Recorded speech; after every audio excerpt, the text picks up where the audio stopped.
রবীন্দ্র জয়ন্তীতে নতুন সরকার শপথ নিয়েছে। মুখ্যমন্ত্রী শুভেন্দু অধিকারী শপথ নিয়েছেন, আর তারপর দীর্ঘ সময় কেটে গেছে। একের পর এক বড় পদক্ষেপ হয়েছে, স্বাস্থ্য থেকে শুরু করে কাজ সমস্ত দিকেই দেখা যাচ্ছে কঠোর অবস্থান নিচ্ছে বিজেপির সরকার। গেরুয়া শিবির জিরো টলারেন্স নিয়েছে, কিন্তু এখনো পর্যন্ত মন্ত্রিত্ব নিয়ে কি ভাবা হচ্ছে, কাকে কোন দপ্তর দেওয়া হবে তার চূড়ান্ত সিদ্ধান্ত কবে ঘোষণা করা হবে। এইবার যে দিল্লিতে চলে যাবেন মুখ্যমন্ত্রী শুভেন্দু অধিকারী, তাকে যে ডেকে পাঠানো হয়েছে, সেখানে কি এই সমস্ত বিষয় নিয়েও আলোচনা হবে? এবার সেই নিয়ে কথা বলবো। আমার সঙ্গে রয়েছে সুজয়। দীর্ঘ সময় কিন্তু অতিবাহিত হয়েছে, বলা যেতে পারে 3 সপ্তাহের বেশি সময় কেটে গেছে। এখনো পর্যন্ত কিন্তু মন্ত্রিত্ব কাদের কাদের হাতে দেওয়া হচ্ছে, কোন কোন দপ্তর দেওয়া হচ্ছে, তার চূড়ান্ত সিদ্ধান্ত এখনো পর্যন্ত পুরোপুরি গ্রহণ করা হয়নি। শুভেন্দু অধিকারীকে দিল্লিতে ডেকে পাঠানো হয়েছে, সেখানে কি এই নিয়েও কোনো আলোচনা হবে? অত্যন্ত গুরুত্বপূর্ণ একটা প্রশ্ন করছো।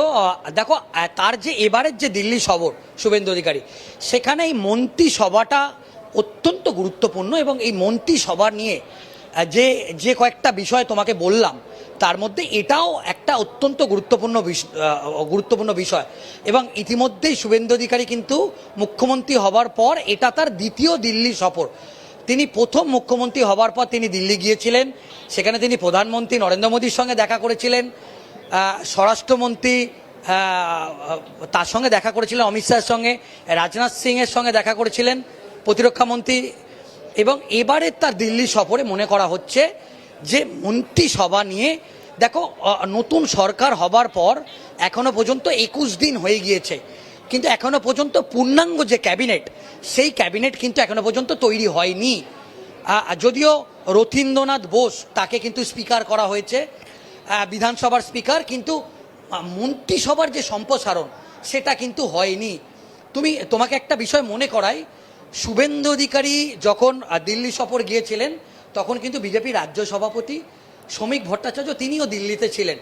প্রাথমিকভাবে তুমি নিশ্চয়ই জানো যে এই মুহূর্তে শ্রমিক ভট্টাচার্য বিগত 2-3 দিন ধরে তার কাছে বিভিন্ন মানুষ আসছে বিভিন্ন সমস্যা নিয়ে। তাদের কাছে তিনি একটা বার্তাই বলছে যে তাদেরকে যাতে একটু সময় দেয়া হয়।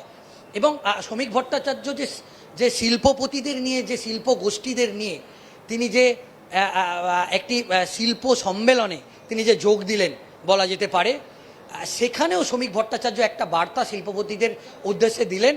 শিল্প গোষ্ঠীদের নিয়ে একটি আলোচনা সভায় তিনি শহরের একটি নামী 5-তারা হোটেলে যোগ দিয়েছিলেন। সেখানে শ্রমিক ভট্টাচার্য কি জানালেন, যে তারা খুব শীঘ্রই তারা পূর্ণাঙ্গ মন্ত্রিসভা তৈরি করবে, এবং এখনও পর্যন্ত তাদের কাছে যে সমস্ত সমস্যাগুলো নিয়ে সাধারণ মানুষ আসছে, তাদেরকে একটা কথাই বলছে যে একটু যদি তাদেরকে সময় দেয়া হয়। এবং শিল্পপতিদের উদ্দেশ্যে একটি বিশেষ শিল্পগোষ্ঠীর ডাকা যে কনভেনশন, সেখানে তিনি স্পষ্ট করে বার্তা দিলেন যে এই সরকার খুব শীঘ্রই নতুন জমি নীতি, সেই জমি নীতি যেটা 100 দিনের মধ্যেই তৈরি করবে। এবং শুধু জমি নীতি নয়, তোমাকে বলি যে নতুন বিনিয়োগ, কর্মসংস্থান, এবং তিনি একটি ডেটা সেন্টারের কথাও তিনি বলেছেন। এবং তুমি নিশ্চয়ই জানো, শহরের একটি খুব বড় নামী শিল্পপতির সঙ্গে তার একটি বাড়িতে পূর্ণেন্দু চট্টোপাধ্যায় তিনি দফায় দফায় বৈঠক করেছেন। এবং এটাও তিনি বলেছেন, শ্রমিক ভট্টাচার্য, যে সরকারের মতো চলবে, দলের মতো তো চলবে। দল এবং সরকারের দুটো সম্পূর্ণ ভিন্ন পদক্ষেপ থাকবে। সরকারের কোনো কাজে দল হস্তক্ষেপ করতে পারবে না। এমনকি আমরা দেখলাম যে শ্রমিক ভট্টাচার্য যে কড়া বার্তা দিলেন যে কোনো শিল্পপতির কাছ থেকে যদি তোলা চাওয়া হয়, কোনো কারখানার বাইরে গিয়ে বিজেপির পতাকা নিয়ে যদি কোনো তোলা চাওয়া হয় বা কোনো গণ্ডগোল করা হয়, তার একটাই ঠিকানা হবে, সেটা হবে, তার ঠিকানা হচ্ছে জেল। তো এই রকম ভাবে একটা পদক্ষেপ নিচ্ছে। সুজয়, আমরা প্রথম থেকেই দেখেছি যে এই পালা বদলের পর বিজেপি সরকার কিন্তু রীতিমতো কঠোর হাতে গোটা বিষয়টাকে কন্ট্রোল করবার চেষ্টা করছে, এবং বিভিন্ন জায়গাতে আমরা দেখতে পাচ্ছি জিরো টলারেন্স নীতির কথা বলা হয়েছে, অবৈধ নির্মাণ ভাঙা হচ্ছে। কিন্তু যে বিষয়টা এই মুহূর্তে অত্যন্ত গুরুত্বপূর্ণ, মন্ত্রী তালিকায় কাদের কাদের নাম থাকার সম্ভাবনা রয়েছে, বিজেপির সূত্রে কি খবর পাওয়া যাচ্ছে, কাদের কাদের নাম থাকতে পারে?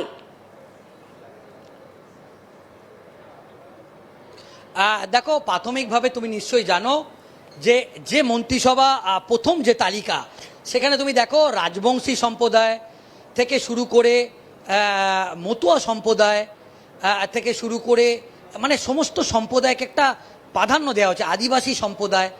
তো সেক্ষেত্রে মনে করা হচ্ছে দ্বিতীয় যে তালিকা, সেই তালিকাতেও যেরকমভাবে আমরা দেখেছি যে তৎকালীন তৃণমূল কংগ্রেসের সরকারের আমলে যে মন্ত্রিসভা ছিল, সেখানে কলকাতা কেন্দ্রিক, শহর কেন্দ্রিক, মানে তৎকালীন মমতা বন্দ্যোপাধ্যায় সরকারের প্রাক্তন মুখ্যমন্ত্রী মমতা বন্দ্যোপাধ্যায় যারা ক্যাবিনেট মন্ত্রী, হেভিওয়েট ক্যাবিনেট মন্ত্রী, তারা কলকাতা বা কলকাতা শহর কেন্দ্রিক সেই মন্ত্রিসভা আমরা দেখেছি। কিন্তু একদম আরএসএসের পক্ষ থেকে এবং বিজেপির কেন্দ্রীয় নেতৃত্ব এই বিষয়টা পুরোপুরিভাবে খারিজ করে দেয়া হয়েছে যে যে মন্ত্রিসভা হবে বিজেপির, সেখানে যেরকম সব সম্প্রদায়কে গুরুত্ব দেওয়া হবে, জেলার ক্ষেত্রেও একটা একেবারে বলা যেতে পারে একটা সামঞ্জস্য তৈরি করবে। যেরকমভাবে উত্তরবঙ্গের যতজন বিধায়ক আমরা দেখেছি যে 54টা সিট, তার মধ্যে যে আসন এসছে একটা বড় অংশের ভালো সাফল্য উত্তরবঙ্গ থেকে এসছে, জঙ্গলমহল থেকে একটা ভালো সাফল্য এসছে। তো প্রাথমিকভাবে যদি তুমি তালিকার কথা বলো, দেখো কলকাতাতে আমরা জানি যে তাপস রায় তাকে মন্ত্রিসভায় জায়গা পেতে পারে, তার নামটা একদম প্রথম সারিতেই উঠে আসছে। তুমি নিশ্চয়ই জানো তাকে স্পোর্টেম স্পিকার করা হয়েছিল। তিনি অত্যন্ত অভিজ্ঞ একজন ব্যক্তি। তিনি তৃণমূল কংগ্রেসে ছিলেন। তিনি 2024 লোকসভা নির্বাচনে উত্তর কলকাতা থেকে লড়েছেন। কিন্তু এই মুহূর্তে আরএসএস বা পার্টির তরফ থেকে তার প্রতি বিজেপি একটা পূর্ণ ভরসা বা বিশ্বাস, সেটা কিন্তু তাপস রায় তৈরি করতে পেরেছে। এবং তুমি এটাও জানো তার অভিজ্ঞতা বা তার এক্সপিরিয়েন্স কোনো অংশে কম নয়। আমরা জানি যে শুভেন্দু অধিকারী মুখ্যমন্ত্রী, তিনি রাজ্যের মুখ্যমন্ত্রী, তার সহকর্মী ছিলেন এই তাপস রায়। সেক্ষেত্রে তাপস রায়ের অভিজ্ঞতা বা এক্সপিরিয়েন্স কোনো অংশে কম নয়। এবং তাপস রায়কে মনে করা হচ্ছে একেবারে ক্যাবিনেটের পূর্ণ ক্যাবিনেট মন্ত্রী করা হতে পারে।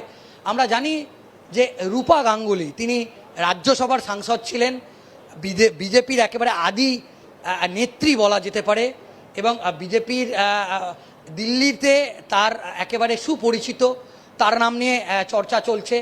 যুব মোর্চার রাজ্য সভাপতি ছিলেন ডক্টর ইন্দ্রনীল খাঁ, তার নাম নিয়েও মন্ত্রিসভায় চর্চা চলছে।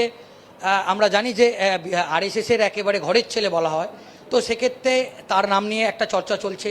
শারদত্ত মুখোপাধ্যায় বিধাননগরের বিধায়ক, তার নাম নিয়েও চর্চা চলছে। শুভেন্দু অধিকারীর ভাই দিব্যেন্দু অধিকারী এগরার বিধায়ক, তার নাম নিয়ে চর্চা চলছে। শঙ্কর ঘোষ, তার নাম নিয়ে